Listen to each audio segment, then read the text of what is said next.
Америкада өлім аңғары ұлттық паркі ішінде бір өте жұмбақ жер бар. Ол жерде жүзетін тастар бар.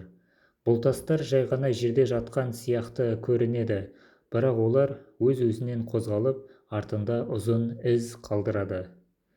Кейбір іздері тіпті 200-250 метрге дейін жеткен. Ең қызығы, ешкім олардың қозғалған сәтін көрмепті. Ғалымдар бұл құбылысты көп жылдар бойы зерттеген. Бұрын бұл мистикалық құпия деп есептелген. Бірақ кейін анықталғандай, қыста пайда болатын жұқа мұз қабаты желмен бірге тастарды баяу жылжытады екен. Яғни тастарды көзге көрінбейтін табиғи күш қозғалтады.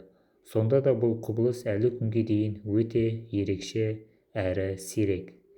Егер осындай шынайы жұмбақ фактілер қызықты болса, арнаға жазылуды ұмытпа.